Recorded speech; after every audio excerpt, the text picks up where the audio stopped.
In the spring of 1794, the great bells of the cathedral tolled for Princess Maria Amalia von Schönberg, daughter of the Duke of Saxony. She was 21, beloved, and they said, very fragile. Maria Amalia had always lived in fear of illness. Not war, not politics, not scandal, but the slow, creeping stillness of the blood, the dimming of the lungs, the moment when the body sleeps but the mind still whispers.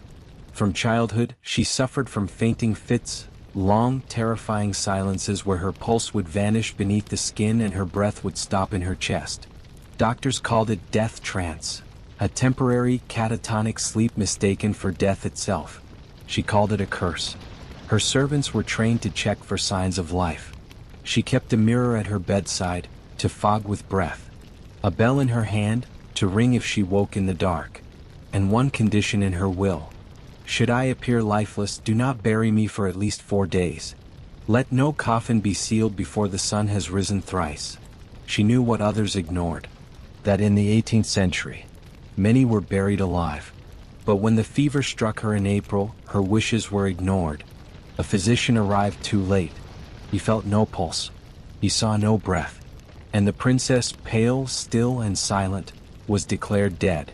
That very night, her body was laid in a white silk gown, her hands crossed gently over her chest, and her eyes closed by a maid who sobbed for hours. The bells rang at dawn, and the tomb was prepared. They said she looked peaceful, but no one checked the mirror. No one noticed the slight warmth in her fingertips, and no one heard the faint, almost imperceptible whisper that fell from her lips as the chapel doors closed. Wait. The coffin was made of hand-carved cedar, lined with white lace and lavender sachets. They laid her inside at dusk, crossed her arms, placed her rosary in her fingers, and gently closed the lid. No embalming, no autopsy, only ceremony. Her father, the Duke, could not bear to attend the burial.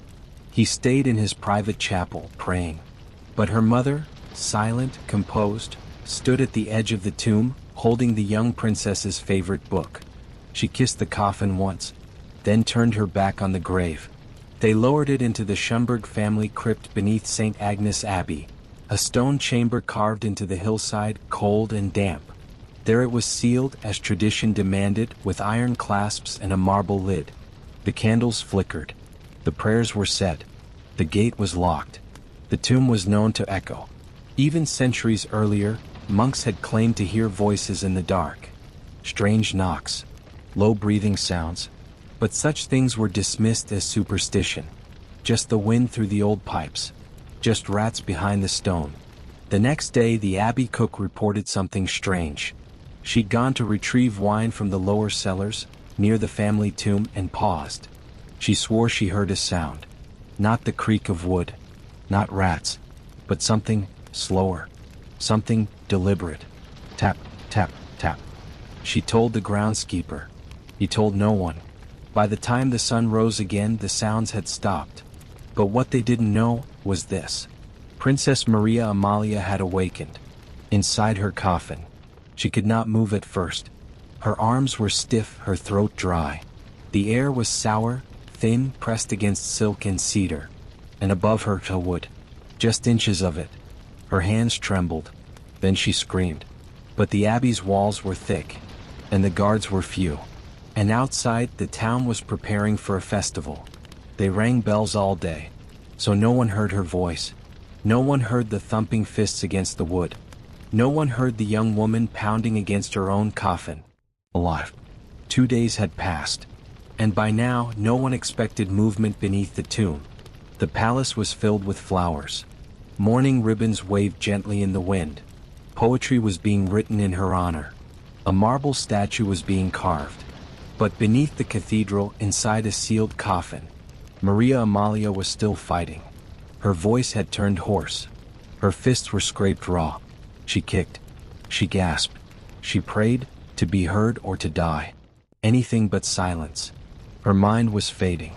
The body has limits, but the soul resists. That night, an altar boy named Leopold was tasked with delivering incense to the crypt's chapel, the room above the family tombs. He carried a brass lamp. He walked alone. and as he reached the marble stair he paused. He heard something, barely, like a voice, ragged, coming from the floor. He froze. The Abbey was silent. Everyone else asleep. The crypt sealed. He whispers, "Is someone there?" He stepped closer. No answer. But just as he bent to listen, he heard a sound that made him run. 3 short knocks. Then a scream. Leopold dropped the lamp. He ran to the priest's quarters, shaking. Tried to explain. Could barely speak. They followed him back with candles and torches. But by then the sounds had stopped. They opened nothing. They said the boy had dreamt it. They said it was wind in the old stones. They said it was impossible. But 3 hours later, in the darkness beneath the chapel, Maria Amalia moved no more. By the morning of the 3rd day, a strange chill hung in the Abbey. The spring wind had vanished. The bell ropes tangled. The chapel candles would not stay lit. Servants began to whisper. Of sounds, of shadows, and of the altar boy, Leopold, who now refused to speak. He would not enter the crypt again. He sat in silence by the well, muttering only one thing. She was calling me. The priest dismissed it as a dream, but a maid confessed. She too had passed the tomb door that morning, and heard something like knocking. 3 short taps. Then a faint weeping. Still the Duke ordered no inspection. There is no horror, he told them. Only grief. And grief makes ghosts of us all. But grief is not what haunted them. Guilt was.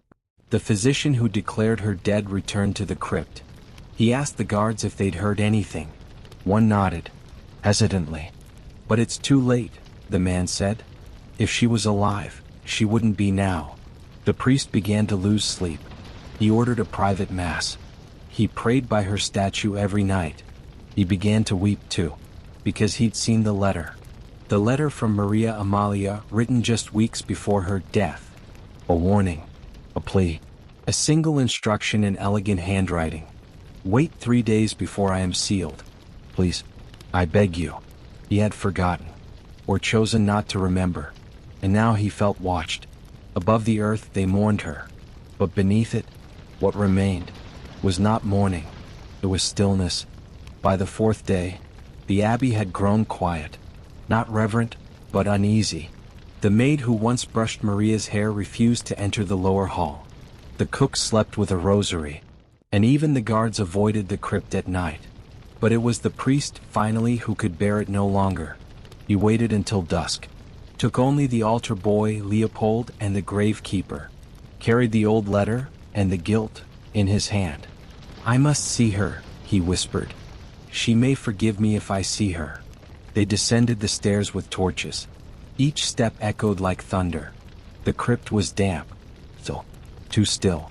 They unbolted the heavy gate, lit 3 candelabras, and approached the sealed stone where she lay. No one spoke, only the scraping of metal on marble. The iron clasps came loose. The lid slid back, and then the silence broke. Leopold screamed. The gravekeeper dropped his lantern, and the priest fell to his knees. Maria Amalia was not as they had left her. Her face was frozen, contorted, twisted.